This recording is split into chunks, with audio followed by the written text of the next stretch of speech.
नमस्कार, माझे नाव ज्योतिष विचार दीपक पंडितपणे. माझे हे चॅनल ॲस्ट्रो तारावरती मी आपणा सर्वांचे सहर्ष स्वागत करत आहे. मित्रांनो, 29 मेला राहू महाराज आणि केतू महाराजांनी गोचर भ्रमण करून मीनेतून कुंभेत आणि केतू महाराजांनी कन्येतून सिंहेत प्रवेश केलेला आहे.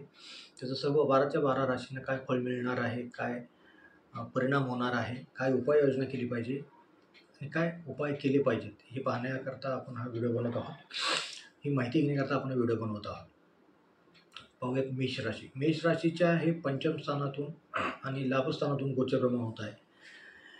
जेव्हा केव्हा राहू सारखा क्रूर ग्रह, पापग्रह लाभस्थानातून 11व्या स्थानातून गोचर भ्रमण करतो तेव्हा तो चांगली शुभ किंवा पूरक अशी फळं देतो. त्यामुळे शक्तिशाली व्यक्तींशी नवीन संबंध बनणे, मजबूत आर्थिक संधी तुम्हाला उपलब्ध होणे, महत्त्वाकांक्षा वाढवतो तो तुमची ते होणे. त्यानंतर तुमचं सामाजिक वर्तुळ जे आहे ना ते एकदम एक्सपांड होऊ शकतं, कारण राहू हा एक्सपान्शनचा कारक आहे. ते किती कामाचा आहे, किती उपयोगाचा आहे तो भाग नाही आहे, परंतु तो तुमचं वर्तुळ जे आहे सामाजिक वर्तुळ, कारण 11व्या स्थानातून सामाजिक वर्तुळ बघितलं जातं, मित्रमंडळी बघितलं जातात, तर ते नाटकीयरित्या विस्तारू शकते.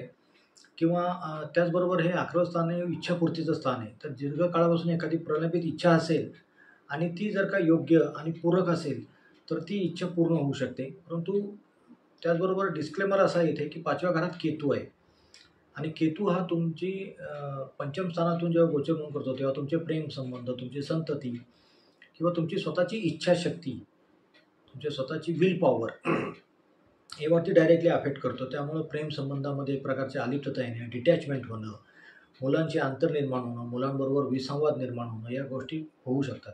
तसंच पंचम स्थान हे सट्टेबाजी, लॉटरी, जुगार या संबंधी पण बघितलं जातं, शेअर मार्केट. तर शक्यतोवरती इंट्राडे जे करणारे त्यांनी, मेष राशीचे इंट्राडे करणारे प्लेयर्स आहेत शेअर मार्केटमध्ये, त्यांनी सट्टेबाजी करताना किंवा इंट्राडे कॉल घेताना जपून माहिती घेऊन आणि योग्य त्या तज्ज्ञांचा मार्गदर्शक सल्ला घेऊनच पुढे जावे. हा एकूणातच मेष राशीच्या लोकांना मिळणारा परिणाम आहे, उपाय त्याच्यावरती बघूया. तर ओम नमो भगवते वासुदेवायचा याचा जप करा डेली 108 वेळेला 1 माळेचा, आणि आपल्या मुलांच्या डोक्यावरती हात ठेवून त्यांना मन भरून आशीर्वाद द्या. आता बघूयात वृषभ राशी. वृषभ राशी करता राहू महाराज दशम स्थानातून गोचर भ्रमण करत आहेत, केतू महाराज चतुर्थ स्थानातून. त्यामुळे तुमची कारकीर्द किंवा कामाच्या ठिकाणी तुम्हाला काहीतरी वेगळे संधी मिळून तुम्ही स्वतःचं काहीतरी कर्तृत्व दाखवून वेगळ्या उंचीवरती जाणार असं आहे. त्याचबरोबर तुम्हाला जे परदेशी स्तोत्र आहेत किंवा परकीय स्तोत्र आहेत किंवा परदेशी कंपनीचं डिलिंग होतं त्यांच्याबरोबर काही ओळख होणं, त्यांच्याबरोबर संधी मिळणं किंवा त्यांच्यावर काम करायचं मोका मिळणं अशा गोष्टी घडू शकतात. तसेच कामाच्या ठिकाणी तुम्हाला अनपेक्षितरित्या पदोन्नती मिळायची शक्यता आहे. फक्त ती पदोन्नती घेताना त्याच्याबरोबर आणखीन काय काय शर्ती अटी आहेत त्या बघून मग घ्या.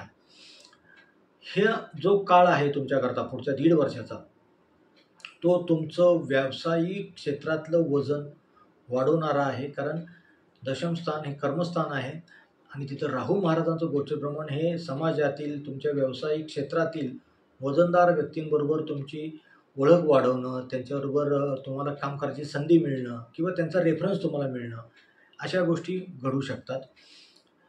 मात्र चतुर्थ स्थानातील केतू हा तुमचं मातृस्थान, सुखस्थान, गृह ज्या घरात आपण राहतो तिथलं स्थानाचं दाखवतो. त्यामुळं तुमच्या एकूणच सुखामध्ये बाधा येणं किंवा टेन्शन्स वाढणे किंवा मातेबरोबर किंवा घरच्यांशी संबंध थोडेसे जरा कटाकटीचे होणं हे होऊ शकतं.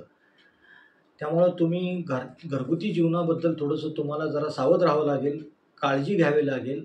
एक विशिष्ट अंतर ठेवून किंवा बोलताना तारतम्य किंवा त्यांना समजून घेऊन तुम्हाला वागावं लागेल.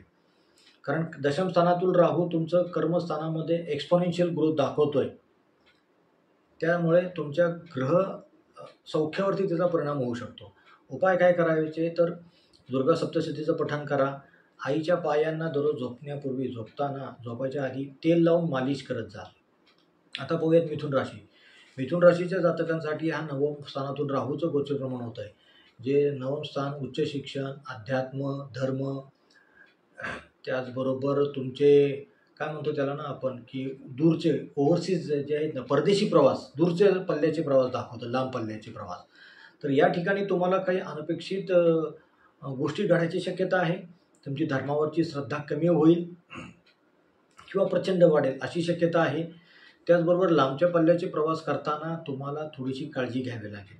नवम स्थानाने पुस्तक प्रकाशन किंवा आपण काय म्हणतो त्यांना, कविता असाल तर तुमच्या कविता संग्रह छापणं याकरता सुद्धा बघितला जातो. तर त्यामुळे ते काम करताना किंवा लांबच्या पल्ल्याचे प्रवास जर का काही प्लॅनिंग करून करणार असाल तर त्याकरता तुम्हाला थोडीशी काळजी घ्यावी लागेल. प्रॉपर चॅनेलच्या थ्रू करा. परंतु ह्या सर्व गोष्टी घडण्याकरता हा अतिशय चांगला कालावधी आहे.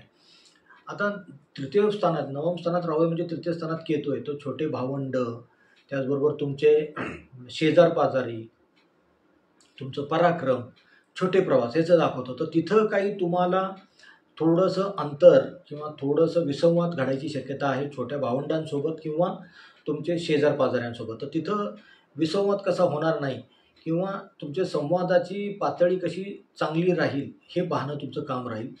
परंतु एकंदरीतच हा काळ मिथुन राशीच्या जातकांकरता तुमच्या मनाच्या कक्षा विस्तारणारा किंवा आपण काय म्हणतो त्याला, तुमचे स्वतःचे हे विस्तारणारा होईल.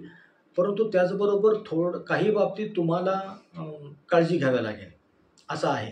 उपाय काय करायचे तर बृहस्पती स्तोत्राचं, गुरुच्या स्तोत्राचं पठण करा आणि तुमचे जे छोटी बहिणी भावंडं आहेत किंवा शेजारी आहेत त्यांना काहीतरी भेटवस्तू, मग अगदी चॉकलेट असेल किंवा काहीतरी भेटवस्तू त्यांना वरचेवर प्रेझेंट देत जा या काळात, 1.5 वर्षाच्या काळात. आता पाहूयात कर्क राशी.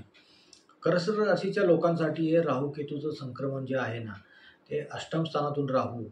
अष्टम स्थान हे मुळातच गूढशास्त्र, गूढ विज्ञान, मानसशास्त्र किंवा काही गुप्त गोष्टी, रहस्यमय गोष्टी आणि वारसा हक्काच्या ज्या गोष्टी आहेत त्यामध्ये ते दाखवतं आणि तिथनं जाणारा राहू तुमचा त्या गोष्टीतला रस वाढवू शकतो. जसं गूढ विज्ञान, गूढशास्त्र, बरेच जण ऑकल्ट सायन्स, ज्योतिषशास्त्र शिकायची सुद्धा शक्यता आहे किंवा मानवी स्वभावाचे जे रहस्यमय भेद जाणून घेण्याचं शास्त्र आहे मानसशास्त्र, त्यामध्ये रस निर्माण होईल किंवा तुम्हाला कदाचित वंश परंपरागत किंवा वारसा हक्काने काही गोष्टी प्राप्त होऊ शकतील किंवा तुमची एखादी इन्शुरन्स पॉलिसी ड्यू होत आहे किंवा होणार आहे तर त्याचे पैसे किंवा त्याचे काही लाभ तुमच्या पदरात पडतील. तुमची रहस्यसुद्धा उघड होऊ शकतात किंवा ती पूर्णपणे दबली जाऊ शकतात. दोन्ही गोष्टी अचानकपणे घडू शकतात. त्याचबरोबर दुसऱ्या स्थानातला जो केतू आहे तो तुमची वाणी, बोलणं, आपलं खाणं-पिणं किंवा आपलं खानदान, कुळ याचं संवाद आहे ना त्याच्यावरती परिणाम करतो. त्यामुळं कुटुंबामध्ये, खानदानीमध्ये बोलताना पूर्णपणे विचार करून बोला. कुठल्याही परिस्थितीमध्ये विचार न करता किंवा आदवा-तद्वा बोलू नका आणि आर्थिक बाबतीत सावधगिरी बाळगा आणि आर्थिक व्यवहाराविषयी जास्त वाच्यता करू नका. यामध्ये तुम्हाला अचानक नफा किंवा अचानक तोटा होऊ शकतो. परंतु हा एकूणातच जो काळ आहे ना तो सुद्धा तुमच्याकरता, तुमचा अंतर्गत विकास होण्याकरता खूप बलवान किंवा पूरक असा कालावधी आहे. उपाय काय करायचे तर केतू आहे द्वितीय स्थानातला, त्याकरता मेनली उपाय करा ओम केम केतवे नमः या मंत्राचा दररोज 108 मण्यांची माळ जी ना त्याचा 1 माळाचा जप करा आणि अमावस्या जे येतील जेवढ्या 1.5 वर्षात त्या सगळ्या अमावस्यांना तुम्ही पितरांना तर्पण द्या. आता पाहूयात सिंह राशी.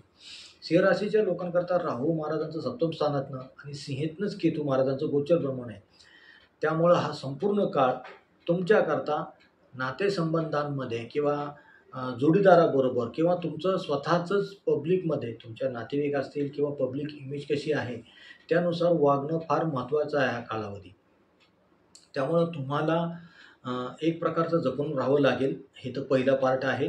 दुसरा पार्ट आहे की तुम्ही या कालामध्ये, कारण दशमाचं सप्तम स्थान आहे, दशमाचं दशम स्थान आहे, कर्माचं कर्मस्थान आहे.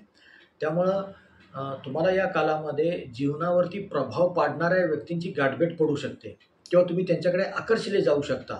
परंतु ते आकर्षणामध्ये आकर्षण असू द्यावे, परंतु अंधानुकरण किंवा अंधभक्ती किंवा अंधानुकरण असू नये. आंधळेपणाने विश्वास ठेवून कुठेही फॉलो करू नका कोणालाही. केतू जो प्रथम स्थानातला आहे तो तुमच्या स्वतःच्या इच्छा, ओळखी, तुमच्या स्वतःची विल पॉवर, तुमच्या स्वतःची शक्ती याविषयी तुम्हाला काही गोंधळ निर्माण करू शकतो तुमच्या मनात.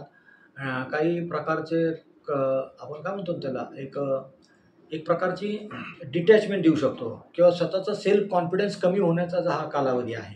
तर तो स्वतःचा सेल्फ कॉन्फिडन्स कमी होणार नाही याची खबरदारी घ्या.